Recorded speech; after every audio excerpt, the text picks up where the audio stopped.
नौ ग्रहों में चार ग्रहों का बड़ा ही महत्व है। कभी भी आपको किसी का समय निकालना हो, किसी का समय चेक करना हो, लंबी दूरी की गणनाएं निकालनी हो, एक अनुमान निकालने के लिए चार ग्रह बहुत ही ज्यादा महत्वपूर्ण हो जाते हैं। शनिदेव जो कभी भी पीछा नहीं छोड़ते, जिसको अपन कहते हैं कि कर्मों का फल मिल के रहेगा और कर्मदाता शनिदेव हैं, पीछा नहीं छोड़ेंगे। बृहस्पति देव वृद्धियों के देवता हैं, वृद्धियां करवाएंगे, जो कभी साथ नहीं छोड़ेंगे, हमेशा साथ चलते रहेंगे। हाँ, अवस्थाएं कुछ ऐसी आ जाए कि मजबूरी में बृहस्पति वो काम ना कर पाए जो कर सकते हैं। और राहु केतु ये कभी अकेला नहीं छोड़ेंगे आपको, हमेशा आपके जीवन में या तो राहु का या केतु का प्रभाव बना रहेगा, क्योंकि छाया ग्रह है, कभी अकेला नहीं छोड़ेंगे। रोशनी हो गई, बहुत तेज रोशनी है तो उसमें छाया आपका साथ दिखती रहेगी। अंधेरा हो गया, छाया तो बनेगी वहां पे भी, दिखेगी नहीं, लेकिन यह हमेशा साथ रहती है। और वही चीज, ये चार ग्रहों के प्रभाव आप पे हमेशा बरकरार रहते हैं, बने रहते हैं। अभी राहु की बात करेंगे कि राहु ग्रह आपको अंतिम 6 महीनों में क्या परिणाम लेकर के आएंगे, क्या प्रभाव रख रहे हैं, राहु का प्रभाव क्या लाएगा परिणाम, यही अपन को देखना है। अब राहु ग्रह जो है आपके भाग्य भाव में बैठे हैं। अब यहाँ पे हो सकता है यह वीडियो किसी को समझ में मुश्किल से आए, या हो सकता है यह वीडियो किसी को अच्छा ना लगे, क्योंकि यहाँ पे राहु की सच्चाई बताएंगे कि क्या कर सकता है, कैसे बचना है, क्या उपाय करें। एक जनरल उपाय वो आगे बात करेंगे। सबसे पहले देखना कहाँ है, राहु कहाँ पे बैठा है।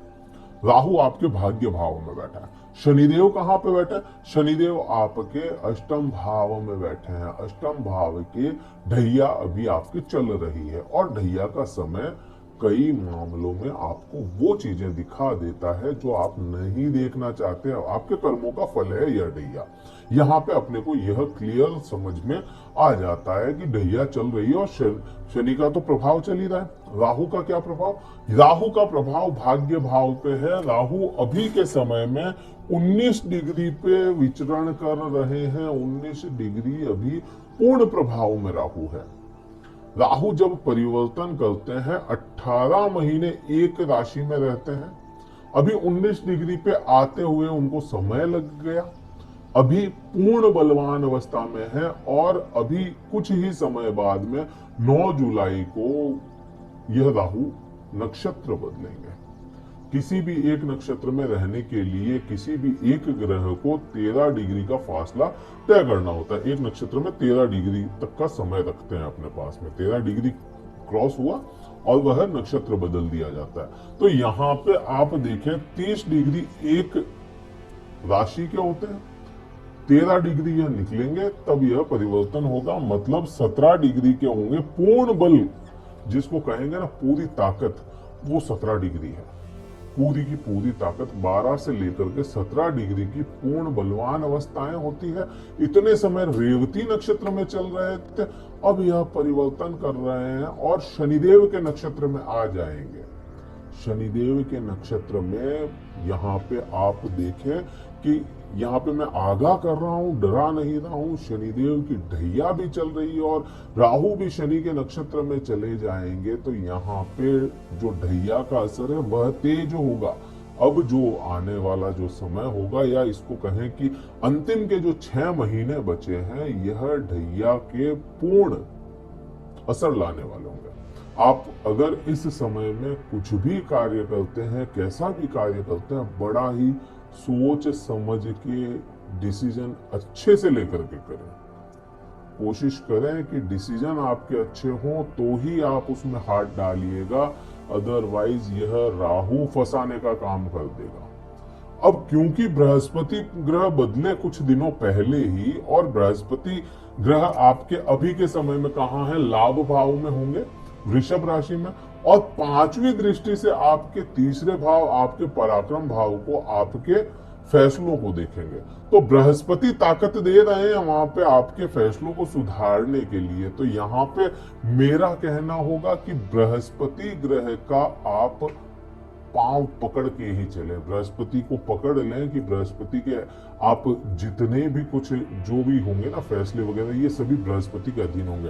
हालांकि राहु की दृष्टि होगी वहां पे, लेकिन केतु भी वहीं पे बैठा है, और केतु पे बृहस्पति की दृष्टि होना काफी अच्छा संयोग बनता है। तो यहाँ पे फैसलों में थोड़ा सा सोच समझ के, क्योंकि क्विक डिसीजन लेंगे, क्विक की चीज या एकदम चुटकियों की चीज है ना तो बृहस्पति को पसंद है और ना ही केतु को पसंद है। अब यहाँ पे प्रधानता केतु की होगी, बृहस्पति की होगी, फिर राहु की होगी कुछ। तो राहु को क्या चीज पसंद होती है? एकदम से अचानक से राहु चाहेगा यस यस, नो नो, हाथों हाथ करना है जो करो, वो चीज राहु चाहता है। लेकिन केतु और बृहस्पति समय लेते हैं अपना, एक सर्टेन टाइम लेंगे सोचने समझने के लिए, फिर फैसला करेंगे। तो आपके लिए भी यही अप्लाई होगा कि आपको सोच समझ के काम करना पड़ेगा। अदरवाइज वहां पे डिसीजन कर्क राशि वाले जातकों को गलत हो जाएंगे और उसका खामियाजा आपको भुगतना पड़ेगा। 6 महीने तक तो आपको कम से कम यह चीज को बड़े संभल करके चलना है, क्योंकि राहु पूर्ण बलवान है, शनि पूर्ण बलवान है, दोनों ही अपनी पूरी बलवान अवस्था में चल रहे हैं। एक कहते हैं ना कि जवानी का फेस है इनका भी, तो ये आपको कुछ भी प्रभाव देंगे, अच्छा देंगे तो भी बड़ा देंगे और बुरा देंगे तो भी बड़ा देंगे। अब यहाँ पे आपके लग्न चार्ट में अगर राहु आपके लिए कुछ स्पेसिफिक नक्षत्र होते हैं, उनमें अगर है आपका राहु और अच्छे भाव लेकर के बैठा है, जैसे बात करूं 1-2 नक्षत्र में अगर बात करूं, आपकी कुंडली में अगर आद्रा नक्षत्र में है राहु, आपकी कुंडली में स्वाति नक्षत्र में है राहु, आपकी कुंडली में चित्रा विशाखा नक्षत्र में है राहु, तो यह कई मामलों में आपको, चित्रा नहीं विशाखा नक्षत्र में है, तो कई मामलों में यह आपको अच्छे रिजल्ट देगा। लेकिन अदरवाइज यह राहु भाग्य भाव में बैठा है तो धर्म की हानि करवाने का काम भी कर सकता है। कोई ऐसी जगह पे ले जाए आपको और वहां पे आप कुछ गलत काम कर दें जाने अनजाने, तो वह भी यहाँ पे राहु के बड़े इफेक्ट होंगे। हाँ, राहु अगर अच्छा है आपके लिए तो यह धार्मिक यात्राओं की ओर भी आपको अग्रसर करेगा। इस समय में ये जो बचे हुए 6 महीने हैं, इस समय में राहु धर्म की ओर आपको लेकर के जाएगा, और अगर बुरा हो गया तो फिर वो धर्म का नाश भी करवाने का काम करता है। अब राहु की जो 5वीं दृष्टि होगी ना, वो 5वीं दृष्टि डायरेक्ट आप पे लग्न पे आपके खुद पे आ रही है। अब चंद्रमा का और राहु का जग जाहिर है कि चंद्रमा और राहु की बिल्कुल भी नहीं बनती और बड़ी यहाँ पे मारामारी रहती है। जब भी कोशिश करेगा राहु, जब भी ये देखेगा या कुछ करेगा तो चंद्रमा को पीटने की कोशिश करता है। अब आपके लग्न पे आई इसकी दृष्टि और आपका जो लग्न है वह चंद्रमा का है, चंद्रमा थोड़ा भी पीड़ित है आपके लग्न चार्ट में, तो यह राहु वहां पे भी परेशान कर देगा, दिमाग से खेलना शुरू कर देगा आपके, क्योंकि राहु बॉडी से तो खेलेगा नहीं, बॉडी है ही नहीं उसके पास में। उसका असर कहाँ पे जाएगा? सीधा दिमाग पे जाएगा, मस्तक पे ही जाएगा, दिमाग पे ही जाएगा इसका असर। तो यह राहु यहाँ पे एंजाइटी, डिप्रेशन ऐसे कुछ भी आपको करवाएगा। तो उसके लिए उपाय आगे बात करता है। 9वीं दृष्टि की बात करो, क्योंकि 7वीं दृष्टि पे बृहस्पति की भी है और केतु भी वहां पे बैठा है, बड़ा असर नहीं है। बस असर यही है कि आपको बिना फालतू के कोई ऐसे काम करवा दे, या आपकी सोसाइटी में है ना, सोसाइटी जहां भी आप रहते हैं, जिस कम्युनिटी में आप हैं, वहां पे कुछ आपके साथ में कुछ बोलने को लेकर के ही बहसबाजी करवा सकता है, उसकी वजह से आपको प्रॉब्लम हो जाए। लेकिन 9वीं दृष्टि की बात करोगे ना, तो 9वीं दृष्टि आपके कहाँ जाएगी? पंचम भाव पे। पंचम भाव को समझो। पंचम भाव क्या है आपके लिए? प्रेमिका, प्रेमी, इच्छाएं, आपका कहें इसको ज्ञान, संतान, यही चीजें हो जाती है। इच्छाएं कैसे पूरी करनी, पूर्व जन्मों के कर्म, ये सभी यहाँ पे आ जाता है। अब 5वें भाव पे राहु की दृष्टि आई। राहु की दृष्टि यहाँ पे क्या करवाएगी? बुरा हुआ तो प्रेमी प्रेमिका में कलह, प्रेमी प्रेमिका में कोई बात को लेकर के आपको दिक्कतें आ जाए, किसी भी प्रकार से आर्गुमेंट करवा सकता है। दूसरा क्या करवाएगा? पढ़ाई में मन ना लगने दे, कोई भी तरह की पढ़ाई में मन ना लगने दे, डिसीजन सही नहीं ले पाए, डिसीजन की बात आई, यहाँ पे पढ़ाई की बात आई। वो लोग जिनको सब्जेक्ट्स चुनने हैं अपने लिए, पढ़ाई कर रहे थे, अब सब्जेक्ट लेने की बारी आई या चेंज करने की बारी आई, कॉलेज में जाने की बारी आई, कुछ भी ऐसा कुछ हुआ, तो वहां पे इनको डिसीजन लेने में बड़ी परेशानी हो जाए, क्योंकि वो शिक्षा से भी जुड़ रही है। अब यहाँ पे इच्छा पूर्ति की बात करें अगर, तो राहु है। अब राहु क्या करेगा, इच्छाएं, अनएक्सपेक्टेड इच्छाएं आपकी जो हो ही नहीं सकती वैसी वैसी इच्छाएं आपके मन में डाल दे। अब अपने को पता है कि अपनी स्थिति यह है आज के समय में, और अपन करें बात अंबानी बनने की, तो वो भी पॉसिबल नहीं है ना एकदम से तो। लेकिन राहु के लिए तो पॉसिबल, राहु सोच डाल सकता है। आप बैठे घर में हो और आपकी इच्छा हो जाए मुझे तो नहीं स्विट्जरलैंड घूमने जाना है, एकदम से ही उठ के, वो राहु मन में डाल सकता है।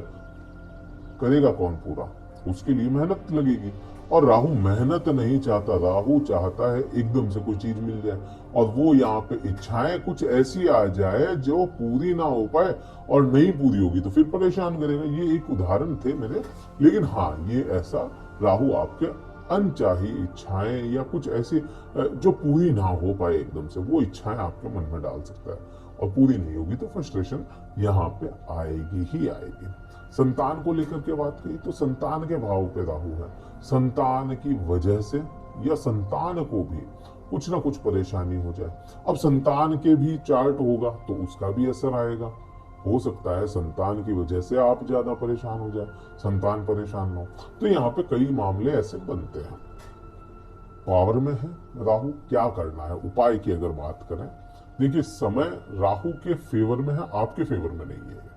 फेवर में आपके कौन है, बृहस्पति खड़ा है आपके फेवर में, तो उसका बस आपको रेगुलर करना है, बृहस्पति का रेगुलर मजबूत करते चलिए। बृहस्पति को बीज मंत्र का जाप, ओम ग्राम ग्रीम ग्रोम स गुरुवे नमः का जाप रेगुलर करना चाहिए, और प्रातः समय करना चाहिए आपको इस समय में। और क्योंकि आपके भाग्य भाव के स्वामी है, और भाग्य भाव का स्वामी अगर मजबूत होगा आपके, तो राहु इतना बुरा प्रभाव नहीं ला पाएगा, क्योंकि वह भाग्य भाव में ही बैठा है। तो वहां की चीज को मजबूत करना है। केसर का तिलक लगाएं, केसर का तिलक नहीं लगा सकते, चंदन के प्रोडक्ट यूज करें, चंदन के प्रोडक्ट से राहु और बृहस्पति दोनों ही खुश रहेंगे। ये दोनों उपाय आप करते रहिए, और कुछ बड़ा यहाँ पे कोई ऐसी रेमेडी नहीं देना चाहता मैं कि जिसका बैकफायर हो जाए। अभी मैं कह दूं कि कपूर जलाएं तो उसका बैकफायर भी हो सकता है। हो सकता है आपके चार्ट में राहु अच्छा हो, लेकिन आप कपूर जला करके उस राहु को दूषित भी तो कर सकते हैं ना। कपूर की खुशबू, राहु भागता है कपूर की खुशबू से। अब वो राहु अच्छा था, पोजीशन अच्छी लेकर के बैठा, भाग्य में आया, आपके भाग्य में वृद्धि करवा सकता था, लेकिन अपन ने क्या किया, कोई इधर उधर की सुनी सुनाई बात के कारण कपूर जला दिया, कपूर को डिसॉल्व किया। तो कपूर डिसॉल्व होने से राहु भागेगा वहां से, तो आपके भाग्य में बूस्ट नहीं ला पाएगा। हमेशा कोई रेमेडी करनी है पहले सोचे समझे, अपने एस्ट्रोलॉजर से पता कर ले कि क्या ये मुझे सूट करेगी या नहीं करेगी, तभी कोई रेमेडी करें। अभी जो रेमेडीज बताई चंदन की या केसर की, ये जो भी रेमेडी थी बृहस्पति की, ये एक जनरल रेमेडी है, इससे बैकफायर नहीं होगा, कभी नुकसान नहीं होगा आपका, तो ये आपको करनी चाहिए। वीडियो कहीं भी अच्छा लगा हो, लाइक कीजिए, शेयर कीजिए, सब्सक्राइब कीजिए।